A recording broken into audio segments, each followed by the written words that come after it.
What's up, everybody, and welcome to my AEW Dynamite review. A lot of things on this show tonight, I should say. With a couple weeks away, I think it's 2 weeks away, but a few weeks away from Double or Nothing. Tonight we begin finally the official start of the tournament. No more qualifying matches, but the start of the Owen Hart tournament and whatnot. Long Island, New York. They were tonight, and man, I gotta say, hot crowd out there tonight to really kick off the show, mostly throughout the entire night. But we started it off with Adam Cole versus Dax Hardwood, one-on-one for the first quarterfinal. I know they did show Owen Hart's wife, Martha, watching. I think it was somewhere in the luxury box, but she was watching on, since she is one of the reasons why this tournament is even happening. I'm not going to go the back and forth thing. Listen, we can go and talk about why the real reason why this tournament is happening and whatnot. Is this for her to get one up on the WWE? Yeah, it is. At the end of the day, when you look at it, but she has every right to. Let's remember, she the whole accident and her husband and everything, and like I said, she'll work with anyone else other than the WWE. But is this a way to one-up them at the end of the day? Yes, it is. But we're not going to go into that right now. Because I'm sure there'll be a lot of back and forth between that whole thing. But like I said, this tournament is still happening. This was a very good match to start off the show. I enjoyed it. I liked it a lot. Some would say this is like Shawn and Brett out here damn near, especially damn near to the finish. Which, Cole knocking Hardwood off the apron and everything, onto the ground, getting him back into the ring, which, Hardwood got back there, but, Cole even doing his own sharpshooter, because, Hardwood did hit the sharpshooter, so it's like, some would say it's like Brett and Shawn out there, okay, even Cole trying to, like, do, sweet chin music out there and stuff. The super kick's a super kick, but he kind of set it up like that. But he did put his own sharpshooter in, making Dax Hardwood tap out. So Adam Cole now moves on into the tournament, into the semifinals. So we'll see what happens from there. But he does advance on. Next, right after, Hangman Page came out on commentary. Or whatnot for the next match, which CM Punk came out. CM Punk is not really liked in, Long Island, New York, since the last time he was here for the MJF feud, but he came out there wearing a New York Islanders jersey. I thought it was the Oilers for a second, but it was an Islanders jersey, or whatnot, which, even told his music to be cut so he could get booed and do the whole it's clobbering time thing. He went against John Silver, who was from here. Good match, I should say, with him and Silver. You knew Punk was going to win this. I don't mind that they gave it this much time. Some would say it should have went a little bit shorter, given it's one of the Dark Order members and whatnot. Now, this is what, like I said before, Silver, he has potential. I don't mind him. Now, if this was any of the other Dark Order members out there, yeah, I would have said they should have been beaten in like 3 fucking minutes and gone on about the day. Damn near a squash match, if you ask me. It's the Dark Order. Didn't like one of their guys just leave and not renew their contract anyway. Stu Grayson, if I'm not mistaken. So there you go. But Punk, he won, but he won with a buckshot lariat, basically taunting Hangman Page. Right after Page came down to the ring, got in Punk's face. Punk said, "I see he seemed to be taking a little bit personal, huh? All right." He doesn't understand why Page or his crowd doesn't like him, but it's all business and everything. And so he looks in the mirror every morning and say if he's a good guy and whatnot. In the morning, if he asks if he's going to be the champion, and that's going to be yes. And Page wouldn't shake his hand last week, but Double or Nothing, he'll shake his hand when his match is over. Whether you're conscious or unconscious and whatnot. Which Hangman basically middle fingered him and walked off from Punk after that. Some would say, was there some slight bits of heel right here for Punk? In a way, yes, but given it's Long Island and we saw what happened last time, he's playing up to this heel. Because last week we had Hangman Page be healed from out of nowhere. Now we got Punk kind of doing it now. So, some, I guess, blurring the lines between heel and face, I guess. But, I don't know, kind of crazy how they're doing that right now. Next, hey, Punk, I can make a joke right now about Punk and Bischoff, and just, I'm sure, like, I could have said Punk could have came out and faced the next person on Twitter or something like that. That whole thing is crazy, but even I had to say Bischoff actually was correct in his points about the whole fans and stuff, between casual fans and stuff. Yeah, now did he got to take a shot at Punk at the same time? Yeah, does Punk someone overreact on Twitter, what we saw of yesterday? Yeah, not surprised, because the first one I saw it, I didn't read the full article, but I guess when I saw it on Twitter, I'm like, was Punk even mentioned, or was this, he's just mad at Bischoff just because. And I saw a lot of people take Bischoff's side, but it's been back and forth between both Punk and Bischoff. So, hey, you decide who won that whole thing, okay? I just think like Bischoff had a point though, but Punk wanted to come back with lines. But at least I could say Bischoff did at least use some facts in a way. But then again, some would say it's kind of hard taking that, this guy failed in WCW and stuff, but they did beat the WWE at one point. So, hey, you can go on when you would take it, but there you go. Tony Nese went against Danhausen. By the way, Tony Nese had a jobber's entrance, which Danhausen did his pointing, and Smart Mark Sterling got up there, and then Nese just basically beat him flat. Maybe they got cold feet on doing this match. I don't know if Danhausen's ready. And listen, I've seen Danhausen wrestle a little Ring of Honor. He's okay at best, but maybe they don't want to do this fully all the way. So I don't know, but he got a good reaction out there. But after they start beating up Danhausen, Hook came out then as the heels left, and he shook Danhausen's hand. So will this be a tag team? I don't know. Personally, I think they should keep Hook on his own and keep building him as this silent badass and whatnot.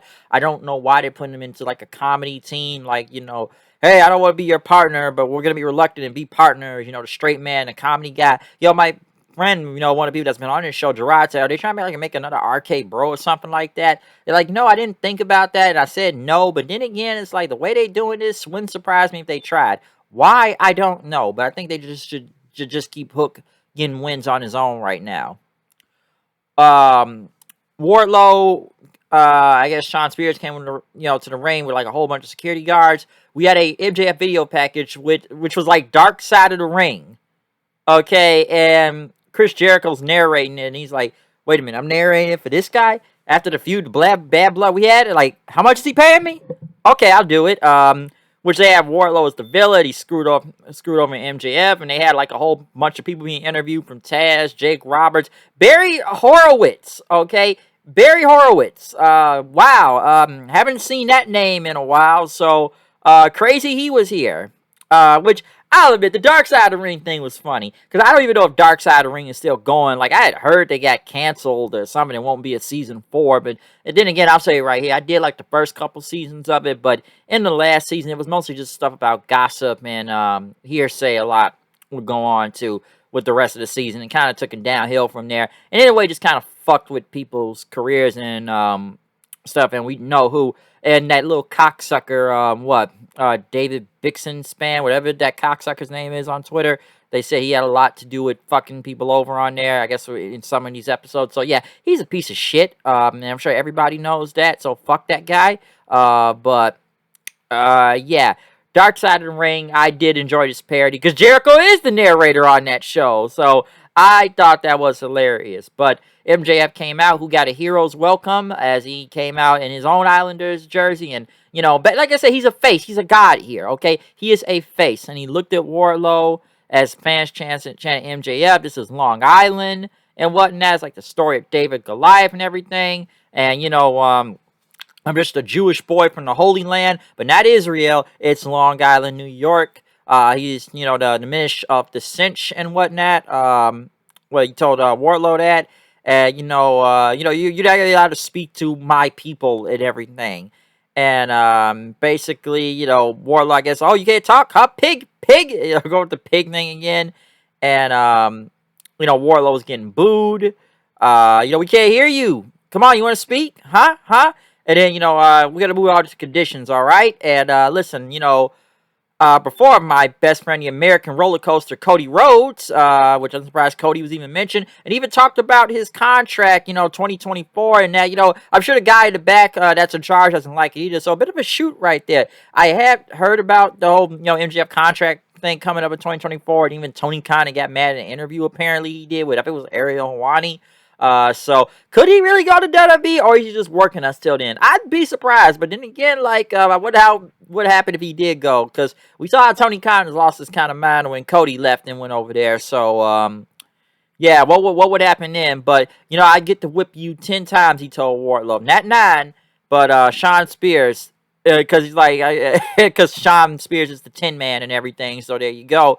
We're going to have a cage match. Would you face Sean Spears, and I will be the special guest referee, because you've already lost 2 of these cage matches already, okay? And if you lose at Double or Nothing, you would never be able to sign an AEW contract. Wardlow couldn't sign the contract. He wanted to be on Cup. Spears said I wasn't a good idea, but MJF said I know what I'm doing and stuff. Wardlow signed the contract, but he didn't put the cuffs back on. He killed all the security guards. He tried to get MJF and powerbomb him through a table, but Mark Sterling got in and he ended up getting powerbombed through a table. So fun segment. I think that was one of the best things of the night was that segment. So I enjoyed that a lot. That was great. That was a very fun segment to watch for the MJF.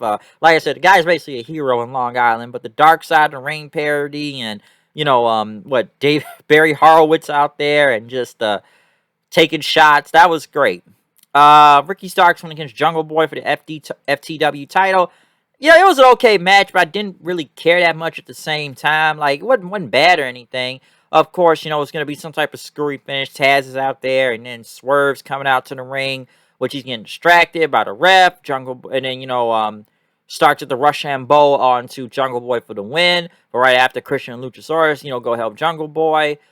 Swerve's looking at Hobbs and Starks. Keith Lee comes out. Could it be a triple threat tag team title match? Maybe. But Christian, he went to, I guess, hug Jungle Boy and everything. But I'm sure this is going to be Christian turn on Jungle Boy at some point and just getting rid of the Jungle Express. Honestly, I'm kind of glad Christian's doing something. They got some for him important because he's just kind of been standing around ever since for a good minute now, just being manager, and then more than we've seen him in the ring. So what happened to that outwork everybody thing, huh? I don't know. The Jericho Appreciation Society came out, Everrise, and Jake Hager and Garcia out there. Basically, talk about what's going on and stuff. We're the hometown heroes around here. We took out Eddie Kingston. We got rid of, Santana Ortiz, all of them. They says, Kingston, why don't you go take care of your wife? Because, if you don't get better, she can give me a call and stuff. And that they were the sports entertainers. And, come on, we're the pro wrestlers and whatnot. We're at the top. Jon Moxley comes out then with, of course, Brian and, the whole Blackpool Combat Club. Brian, Regal, and Yuta, which I thought was funny when he kept trying to say suspended sabbatical. He couldn't even say that all the way and stuff. Eddie Kingston then came out with Santana Ortiz, which they had I guess they put some burn stuff on his face because of the fire, which they end up being Jericho up and all of them as Regal basically hit him with the power of the punch, the right hand of Jericho on the outside. So could it be a 5-on-5 match now? Yes. Now you could say that the Blackpool Combat Club and, with Kingston and them, that's 6 people out there. But let's remember, Wheeler Yuta is going to be going to Japan soon for the Best of the Super Juniors tournament, which I believe is pretty soon, if I'm not mistaken. So, that's going to happen real soon. So then we'll have a 5-on-5. So we won't really be seeing Wheeler Yuta for the next month and a half. Tony Storm went against Jamie Hayter in the Owen Hart qualifier tournament. Good match, I should say. I figured Tony Storm was going to win. So I enjoyed it. Very good. I like this match. I liked it, okay? And, Tony Storm got the Storm 0-1. So very enjoyable match. I did like that. That was really good.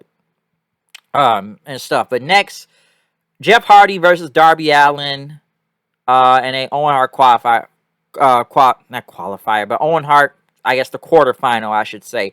Now, did this need to be a anything goes match? Not really, but given it's these two, I guess they wanted to do it now instead of wait till later time to maybe build it up and put it at a pay-per-view, because is this kind of unnecessary to do? Yes, but Darby requested it, so, and listen, I'm sure some people are probably somewhat worried with Jeff Hardy, because I'll say this right off the bat. Jeff Hardy looked better here tonight than he did last week, okay? Because I'm not sure if it was selling last week, but he had a hard time going out there last week. That he just like he was struggling a lot of pain last week and was just barely getting through that damn match. Now, some would say, is it smart to put him in a more, which one thing, and my co-host pointed this out, Jeff Hardy has only had one regular match in AEW.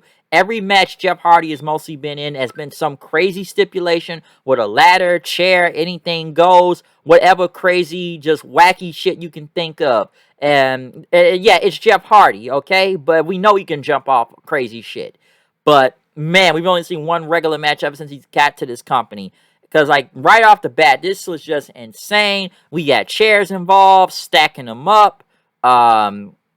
and whatnot. Jeff run off the stairs, taking Darby out, which they even got this big ass ladder in, what looks like 15, 20 feet, and stuff. He set up the ladder, but Darby put him like near the chairs. Darby got on the ladder, jumped off the ladder 15 feet, swanton onto Jeff Hardy, which he looked like he hit the top of the fucking chair, which he looked like he could have been killed, by the way. Which the referee checked on, and then Darby does a coffin drop off the top rope on like to the apron, trying to hit Jeff, but he missed the whole damn thing, by the way. That looked brutal. Jeff like got him on hit him like the steel steps and set him up onto it then, and whatnot, and you know, he sent him up, and he does a swanton off of that. Darby, which I have to say, Darby, like, he had to catch his breath after doing that damn coffin drop. But Jeff, you know, goes off the steel steps, like I said, misses the whole thing on Darby, hits the steps. Darby gets him back in the ring, hits a coffin drop, which Jeff Hardy no-sold, and rolled him up, which even I was like, really now? He just rolled him up. Yeah, I'm damn bit surprised Jeff Hardy even won this match in general, to be honest, for some reason. I don't know why, but this was just some insane, batshit crazy stuff going on in this match, okay? I get it. It's Darby. It's Sting. This is what people wanted to see, and this is what we got. And it was an insane match. Some would say, was this necessary to do in a tournament qualifying match? Throughout this whole tournament, we have to do some crazy batshit stuff. I just see why it made no sense, and maybe they could have saved this later for a later date. Didn't do this on pay-per-view where, you know, feels bigger than on free TV. But this was still great. Not when I say this was great, yeah, it was a car wreck out there. I'll say that. It was a great car wreck. Some people I know are not gonna like it. Some people I know loved it. Okay, but everybody seems okay. And like I said, Jeff Hardy looked better out here than he did last week, and he could fucking move, and he didn't look like he was halfway dead out there than he was last week. But listen, it's Jeff, it's Darby. They're crazy. They're fucking maniacs, all right?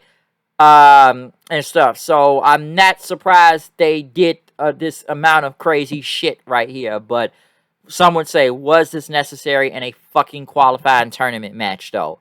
Really think about that. I get it was requested. I know they didn't want to wait. But just think about that sometimes. Just think about it, okay? But other than that, comment, subscribe, follow me on Twitter, @HoodandKnight890. Tell me what you think about this episode of AEW tonight. Do I think this was a better show than last week? Yes, it was. Definitely was. Long Island, great crowd. I'm not saying Baltimore was that bad last week, but they really did die near the end of the show, okay? But, yeah. Not better show this week. Straightforward to the point. Very good matches. I like the beginning. I like the MJF Wardlow segment. I like the main event in some ways, given it was some insane, crazy match. I like Tony Storm and Jamie Hayter's match. And whatnot. I didn't care much about Jungle Boy and Ricky Starks. It wasn't bad. I just didn't care that much. Christian teasing heel turn wasn't bad. Maybe a triple threat for the tag team titles. We'll see what goes on with that. Punk and Hangman. We'll see what happens from there. But I do it was a better show than last week, okay? Other than that, I'm out of here. Comment, subscribe. Follow me on Twitter, @HoodandKnight890. Like I said before, I'm out of here. Peace out.